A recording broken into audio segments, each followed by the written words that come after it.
I was able to meet Elon Musk back in September of 2022, but I had no idea that he was asked a question about AI during that interaction. Are you scared of AI plus Optimus in 10 years? This video is from AI Day 2, and that's when the Optimus bot was revealed. We saw one of the earlier prototypes, and we know Optimus is evolving, including last week, a video going viral of Optimus folding a shirt. But I've watched this video well over 30 times, and I didn't realize that someone asked Elon a question about AI, and his answer is kind of shocking. The person in the back asks Elon, "Are you scared of Optimus plus AI in 10 years?" Without hesitation, Elon says yes, 100%. Are you scared of AI plus Optimus in 10 years? Yeah, ourselves. I work at Google and I want to join. And then after processing the question even more, Elon goes on to say, we'd better stay scared. We gotta stay scared, you know? Also in the news, Elon recently replied to a post on X agreeing there could be 1 billion humanoid robots on Earth 2 decades from now, provided, quote, the foundations of civilization are stable. So I just wanted to share this with you because I had no idea that this was buried in the video. Of course, I watched the video seeing my reaction and how kind of starstruck I was to even talk to Elon Musk, but I didn't realize that there was this very valuable exchange, in my opinion, about AI. And remember, this was back in September of 2022. So we know that Optimus has already progressed a lot and will only continue to progress from here. Now, how did we get to that number of 1 billion humanoid robots? Well, David Holtz, the founder of artificial intelligence research lab Midjourney, posted a prediction. He said we should be expecting 1 billion humanoid robots on Earth in the 2040s and 100 billion, mostly alien robots throughout the solar system in the 2060s. Elon replied saying something like that, provided the foundations of civilization are stable. Now, Optimus could hit the market sometime within the next 3 to 5 years, and judging by the progression that they've made on Optimus, I think it actually could happen. It was rumored that Optimus would be around $20,000, but of course that could change over time. But I want to know from you in the comments, how do you feel about AI, Optimus, and robots joining us in our day-to-day lives? Thinking about AI for a long time since I was in college, really. It's one of the things that, the sort of 4 or 5 things I thought would really affect the future dramatically. It is fundamentally profound in that the smartest creatures, as far as you know, on this earth are humans. We're obviously weaker than, say, chimpanzees and less agile, but we are smarter. Now, what happens when something vastly smarter than the smartest person comes along in silicon form?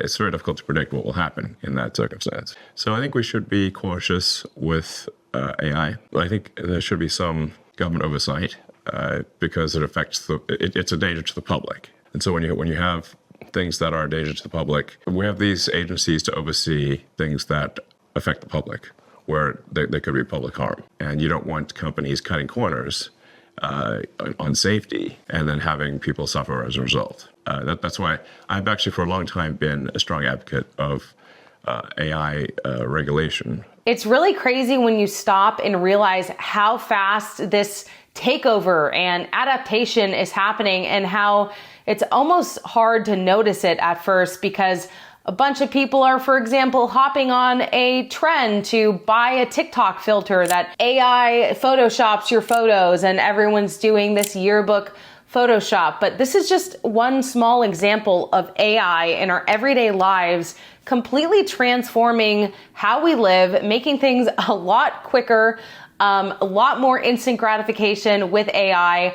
And it's kind of shocking to see it all unfold. My hope for the summit is that that there's a consensus, international consensus on the initially insight into advanced AI. We start with insight. I think there's a lot of concern among people in the AI field that that the government will sort of jump the gun on rules before knowing what to do. I think that's unlikely to happen. I think what we're really aiming for here is to establish a framework for insight, so that there's at least a third-party referee, an independent referee, that can observe what leading AI companies are doing and at least sound the alarm if they have concerns. So we start off with insight, like a sort of a referee. You're not going to have a football game without a referee. You're not going to have rugby or cricket game without a referee, and that's it's in order to ensure fair play. That's I think what we're aiming for here is to figure out. First, to establish that there should be a referee function. I think there should, but be cautious in how regulations are applied. So you don't go charging in with regulations that inhibit the positive side of AI. So that's why I'm really emphasizing initially start with insight. We start with observation from a neutral third party. Then you have proposed rulemaking. Where you talk to the various players in the AI industry. And say, okay, what does everyone agree would be fair rules, just like you would for a sport? And then you figure out a way to implement the rules that everyone generally agrees. In fact, I haven't covered this topic probably enough because in some ways it kind of freaks me out to see how much it is kind of already taking over. And I just hope that the outcome is good in the future. I hope it's not like one of those Hollywood movies where, robots take over and they're sentient to a point where they don't care about us anymore.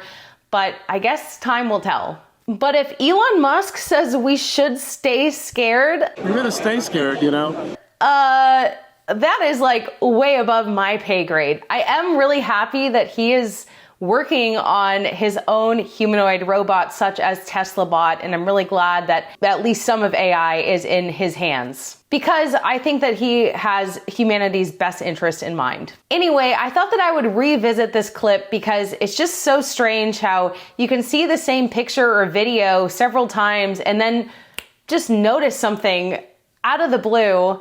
Probably a good reason to revisit things from time to time. But again, thank you to Elon for giving me some of your time. It was really, really cool to be able to meet you in person and give you my mini 3D printed Tesla Bot at the time. So maybe someday I'll be able to interview Elon about this in person. You can shout it out, but I can't access it. And I thought Thank you so much. Put it up there. Oh my gosh, I love you. Best. Okay. What do you think about it? That's cool, thank you. Yeah. Yes. Elon, are you scared of I know. AI plus Optimus in 10 years? Yeah, our Sept. I work at Google and I want to join Tesla. We're going to stay scared, Yeah. I work at Google, but I do want to join Tesla. Okay. After this is my first time I'm going to get this call. All right, cool. It was very Go. Well, I hope you had a good time. We really went to depth there, so. Yes. But I think the light technology is pretty interesting. Yes. Yes. Big job. I'm really Cool. Elon, geez. much. All right, cool. Thanks. The reason that I've been such an advocate for AI safety in advance of sort of anything terrible happening is that I think the consequences of AI going wrong are severe. So we have to be proactive rather than reactive.